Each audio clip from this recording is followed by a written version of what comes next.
Bonjour les scrapeurs et les scrapeuses, on se retrouve pour notre petit tableau en 3D. Donc lorsqu'on s'est quitté, je vous avais montré donc comment coller la feuille sur comment ça s'appelle ça déjà, le médium. Hein, en laissant une marge de 3 cm tout le tour. Et je vous avais dit que j'allais découper tous les petits éléments et les coller en 3D. Hein. C'est-à-dire que je les colle avec du Rubson. Ah, c'est du Rubson? Oui. Enfin, peu importe la marque, mais du transparent. Donc là, j'ai tout collé, sauf il y en a deux que j'ai oublié, c'est celui-ci et celui-ci. Donc je vais venir le faire au prochain tour, là. Donc là, je vais recoller des éléments, mais je ne recolle pas tout, puisqu'il faut que c'est quand même une impression de 3D. Hein, d'accord? Donc, il faut, pour donner cette impression de 3D, alors, quand vous découpez, la première chose que vous faites, c'est prendre un crayon feutre.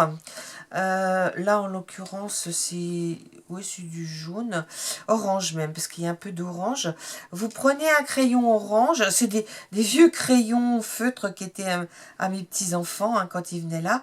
Et donc, vous passez sur la tranche le orange hein, avant de l'embosser. Hein, d'accord. Donc, voyez, ceux-là, je les ai déjà tous préparés. Hein, j'ai passé le crayon, j'ai embossé. Là, la tête de la petite fille, c'est pareil. J'ai passé le tour en rose. Non, attendez. Oui, c'est du orange parce que, vous voyez, c'est un peu orange tout le tour. Et puis, au niveau des petits nœuds, j'ai passé du rose. Hein. Donc, je vais embosser devant vous pour vous montrer comment je fais. Et puis, après, on va coller. Je vous montre comment je fais pour coller. Alors, pour embosser, il vous faut cet outil-là, hein, que vous trouvez dans tous les fournisseurs de scrap. Hein. Alors, vous appuyez. Donc, il vous faut une mousse, bien sûr. Hein. Donc moi j'avais acheter cette mousse à l'époque quand j'en faisais parce que j'en ai fait quand même oh oui j'en ai fait 5 ou 6 peut-être. Je sais pas cette petite fille, j'ai l'impression de l'avoir déjà faite, mais c'est peut-être qu'une impression, hein, je sais pas, mais toi ça te dit non Alain lui parce que c'est lui qui fait les cadres et ça lui dit rien. Hein. Mais je la trouve très très jolie. Voilà. Et je trouve que ça peut faire de jolis cadeaux d'anniversaire, voilà, pour mettre dans les chambres. Voilà, voilà. Elle est un petit peu rétro, hein, mais voilà. Vous voyez, quand c'est gonflé, ce que ça donne. Et puis là, on va faire la grosse étoile.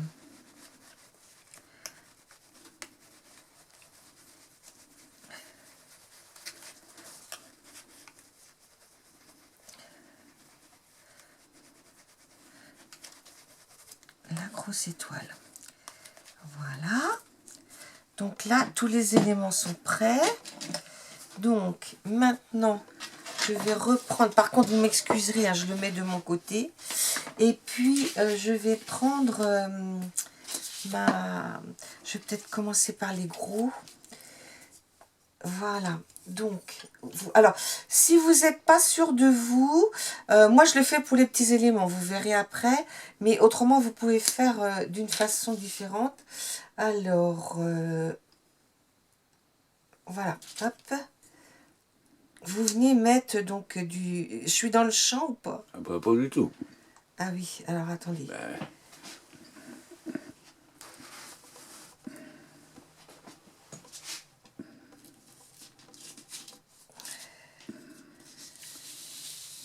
Voilà, vous mettez du Rubson. Alors, il faut que je le... C'est comment qu'on l'arrête déjà? Comme ça. Voilà. Donc, alors moi, ce que je fais, parce que là, j'ai mis un gros tas dans le milieu, mais il faut quand même qu'il y en ait un peu partout, avec le bout de mon... Voilà. Je viens en mettre. Je viens en mettre aussi ici. sur les nattes de la petite fille.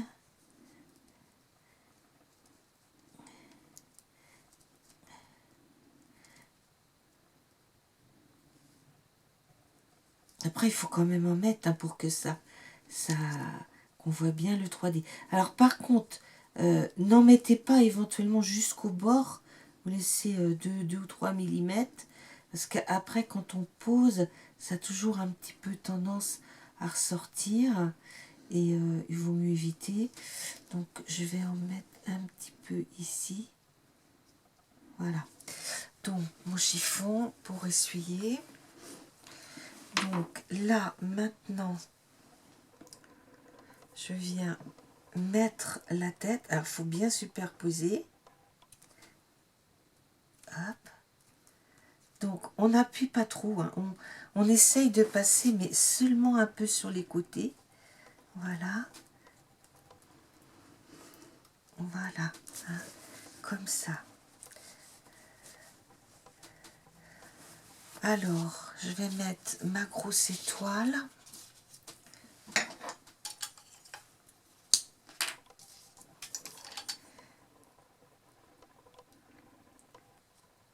C'est pareil, j'en ai mis beaucoup la première fois, donc je vais en mettre un petit peu moins ce coup-ci. Hop. Hop là. Donc on débraye ici l'appareil pour que ça s'arrête de couler. Il y a un embrayage. Et un embrayage, oui. Marie se moque de moi. T'as trouvé? Oui. Voilà.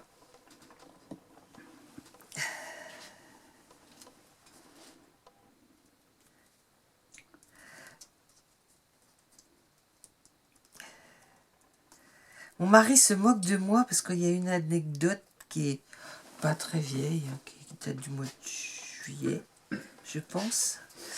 Il était parti faire ses soins à Nantes et ce jour-là, le lendemain, on recevait tous nos enfants et il avait voulu partir avec la voiture. Il faut savoir qu'on a une voiture électrique et il n'y a pas d'embrayage sur les voitures électriques. Donc, moi, j'ai pris la sienne, qui est une petite voiture ordinaire. Et alors, ce que je vais faire maintenant, alors je continue mon histoire, qui est une voiture ordinaire.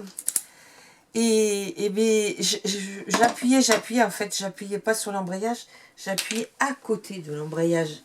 Et la voiture, ben, j'étais restée bloquée au milieu. J'ai descendu, parce que chez nous, c'est en pente. Mais c'est parce que je les mets à la main. Sur les petits trucs. Hop. Hop là. Non, sur les petits, c'est plus facile de mettre à la main que de mettre... Alors, je vais mettre ces deux-là que j'ai oubliés la dernière fois. Voilà. Alors, j'étais restée au milieu de la route. Il y avait des voitures qui attendaient. Et j'étais là. J'ai pas eu l'idée de me baisser, de regarder. Je l'appelle là-bas à Nantes. Et puis, mais il me dit, regarde, tu as une pédale d'embrayage. Oh, je dis, c'est pas vrai. C'est vrai que moi, les autres voitures, cette voiture-là, je la conduis rarement. Et bah, j'étais complètement paumée, quoi. Hein. Comme quoi, on s'habitue vite au nouveau modèle de voiture. Par contre, je peux vous dire que c'est génial. Hein, parce que on a dépensé en un an, pour faire un peu plus de 8000 km, ce qu'on dépense en une fois et demie quand on fait le plein du camping-car. Donc, 200 € d'électricité par an pour la voiture. Bon, après, bon, c'est peut-être discutable, hein, mais nous, on est très contents. Voilà, c'est tout ce que j'avais à dire. Donc là, je vais remettre ce petit oiseau-là.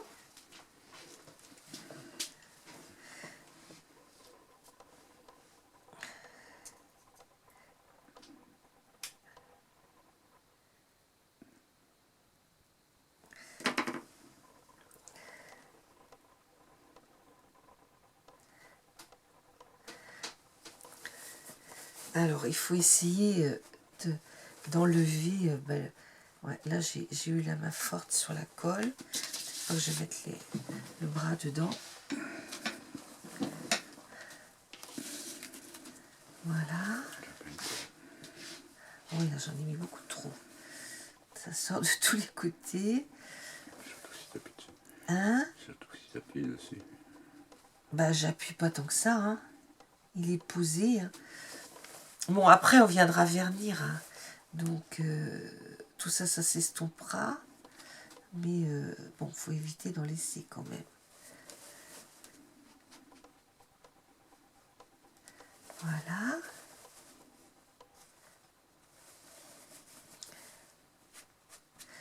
Voilà. Alors, il me reste le petit chat.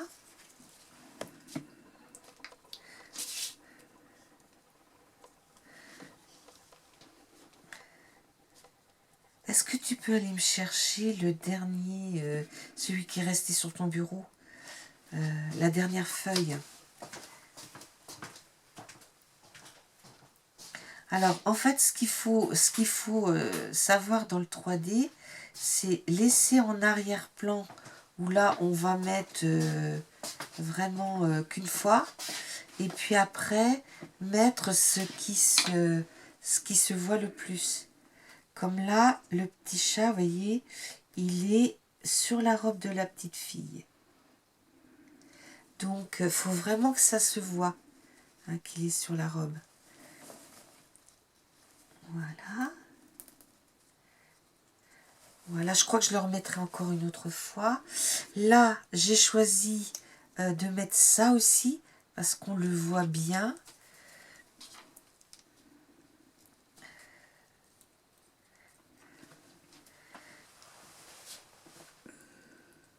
Oh là, j'ai peut-être mis beaucoup là.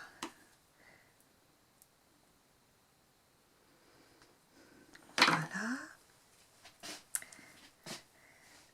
Mais c'est très agréable à faire. Bon, on passe du temps, il faut découper, il y a quand même du temps à passer, mais ça change du scrap un petit peu. Parce que...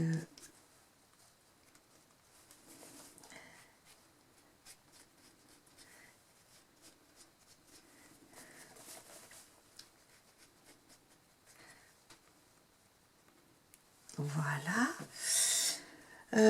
Je vais mettre... Elle est où celle-ci? Je vais mettre celle-ci.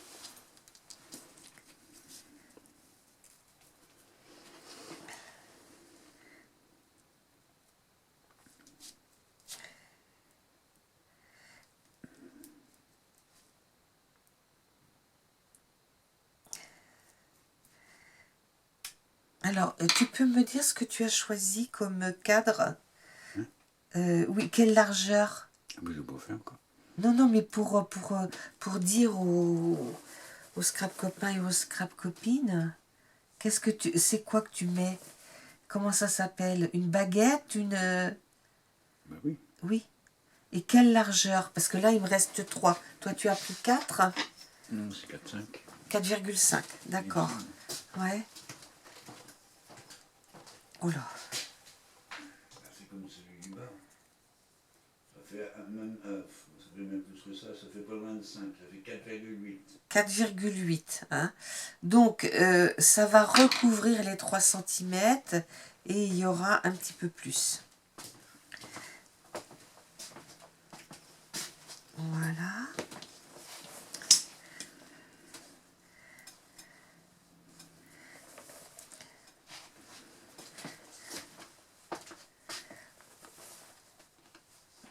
Donc, je pense que, en fait, la personne à qui il est destiné, je vous montrerai l'envoi. Et puis, après, je vous montrerai donc la fabrication du cadre 3D. Donc, les personnes que ça n'intéresse pas, ben, ne regarderont pas. Hein, ça apparaîtra après. Alors, là, je vais mettre le petit oiseau, celui-ci.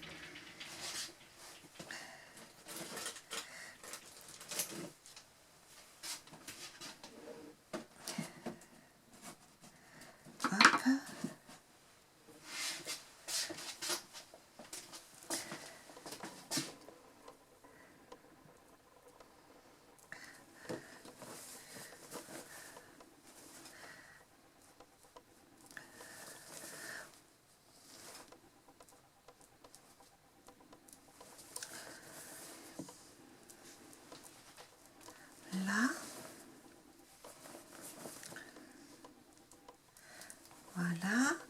j'ai la petite tortue encore à mettre. Bon, ce qu'il faut faire, c'est quand même attendre entre deux pauses. Vous voyez, moi, ça, je l'ai fait hier soir, la première couche, parce qu'il faut attendre que le Rupson, il sèche. Et je sais pas combien de temps il faut pour que ça sèche. Attends, le bouchon est parti.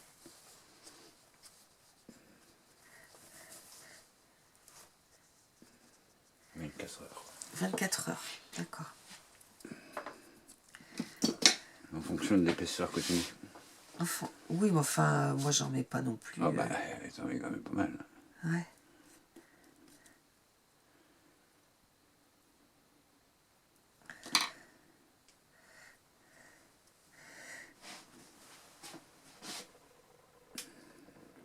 Donc là, j'ai mis la petite chaussure, un petit peu, et il me reste 2 petites étoiles en bas.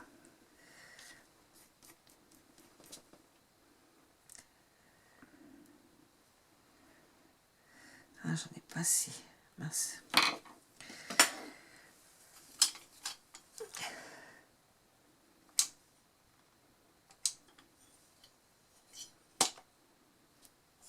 Voilà, tiens, tu peux remettre le bouchon. Merci. J'en ai mis trop, mais bon, c'est pas grave.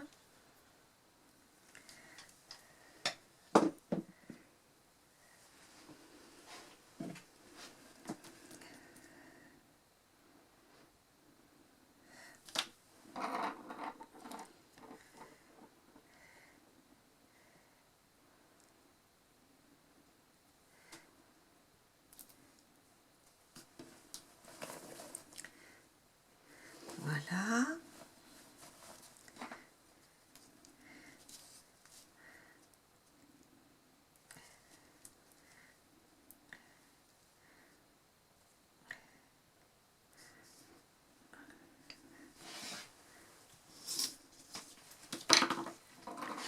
C'est sûr que des fois, il y a des motifs plus grands, c'est plus facile.